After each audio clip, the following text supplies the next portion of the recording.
নমস্কার বন্ধুরা, হালদার ক্রিয়েটারে আপনাদের সকলকে স্বাগত।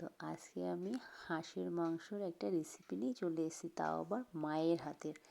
কিন্তু বন্ধুরা, আমি এটা প্রথম থেকে দেখাতে পারলাম না, কারণ আমি বাড়ি ছিলাম না। এসে দেখি মা মাংসটা প্রায় বসিয়ে দিয়েছে।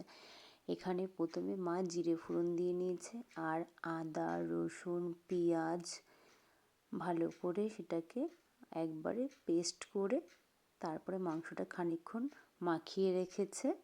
মাখিয়ে রাখার পরে কড়াইতে তেল দিয়ে জিরে ফোড়ন দিয়ে বসিয়ে দিয়েছে। তার মধ্যে কাঁচা জিরা বাটাও দিয়েছে। আর এখানে দেখুন ওই খুন্তিতে করে দেখিয়ে চুই ঝাল, যেটা আমরা খাই, চুই ঝালটাও দিয়েছে এর মধ্যে। মাংসটাকে ভালো করে কষিয়ে নিচ্ছে। এই হাঁসের মাংসটা রান্না করতে অনেক সময় লাগে। এই দেখুন ভালোভাবে কষিয়ে নিচ্ছে মা। এবার কষিয়ে নেওয়ার পরে আর এটার মধ্যে পরিমাণ মতো হলুদ, নুন, লঙ্কা, যে যতটা পরিমাণে ঝাল খাবেন সে ততটুকু পরিমাণে ঝাল দেবেন। কিন্তু এই হাঁসের মাংসটা ঝাল ঝাল করলে ভাল লাগে। আর এখানে মা আগে আলুটা ভেজে রেখে দিয়েছিল তুলে, সেই আলুটা, মাংসটা কষানো হয়ে গেছে, এবার আলুটা দিয়ে দিল। এবার আলুটা দেওয়ার পরে এবার মা করবে এই হাঁসের মাংসটাকে প্রেসারে সিটি মারবে। প্রেসারে 2-3টে সিটি মারার পরে এটাকে রান্না করবে। আর এই হাঁসের মাংসটা একটু শক্ত হয়, প্রেসারে সিটি মেরে নিলে তাহলে মাংসটা একটু নরম হয় আর খেতেও সুস্বাদু লাগে। দেখুন মার কষানো হয়ে গেছে ভালোভাবে মাংসটা। এবার মা এটাকে কী করবে, প্রেসার কুকারের মধ্যে দিয়ে দেবে।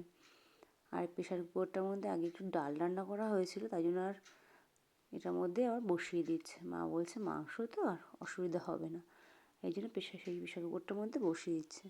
আর এই প্রেসার কুকারের হ্যান্ডেলটা মার হাত থেকে পড়ে ভেঙে গেছে। এবার মা এক এক করে সব মাংসটাই প্রেসার কুকারের মধ্যে দিয়ে একটুখানি জল দিয়ে সিটি মেরে নেবে।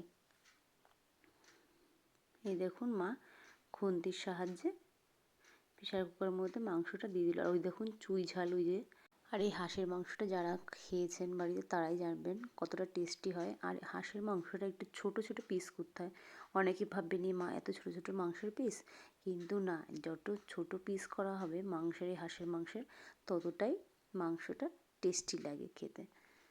দেখুন মা দিয়ে দিয়েছে। এবার ঢাকনা দিয়ে এটাকে 3-4টে সিটি মেরে নিলেই তৈরি হয়ে যাবে। তারপরে আবার নামিয়ে খানিকক্ষণ ফুটিয়ে নেবে। আর ঘরে তৈরি গরম মশলা দিলেই তৈরি হয়ে যাবে হাঁসের মাংস রান্না। আর এখানে মা একটা থালার মধ্যে সুন্দর করে দেখুন ভাতটা বেড়ে নিল।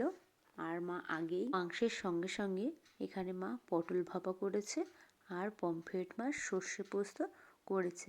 এবার দেখুন কি সুন্দর থালার চারপাশে সুন্দর করে সাজিয়ে দিচ্ছে বাটি বাটি করে। মাঝখানে সুন্দর ভাত, আর চারো সাইডে বাটি বাটি সব তরকারি, মাংস, আর একটু শশাও দিয়ে দিয়েছে। এবার এটাকে মা সার্ভ করবে। আর আমার ছোটো মামা এসে তাকেই দেবে। থালা নিয়ে রেডি, এবার চললো মামাকে দিতে। এই যে মামাকে দিয়েছে, মামা তো খুব আনন্দই পাচ্ছে, গুছিয়ে দিয়েছে। আর মামা বলছে খুব সুন্দর হয়েছে, টেস্টি হয়েছে রান্নাগুলো সব। আর আজকের জন্য ভিডিওটা এইটুখানি রইল। নতুন ভিডিও পাওয়ার জন্য অপেক্ষা করুন। হালদার ক্রিয়েটকে সবাই সাবস্ক্রাইব করবেন, লাইক কমেন্ট শেয়ার অবশ্যই করবেন বন্ধুরা। আমার পাশে থাকবেন আপনারা সবাই। আর সবাই আমাকে কমেন্টে জানাবেন আপনাদের কাছে কেমন লাগলো এই ভিডিওটা। আর এই হাঁসের মাংস পুরো ভিডিওটা আপনাদের কাছে নিয়ে আসবো আর একটা দিন। আজকে আমি পুরো ভিডিওটা আনতে পারলাম না, পরে একদিন নিয়ে আসবো। এইটুখানি রইল, টাটা, বাই বাই।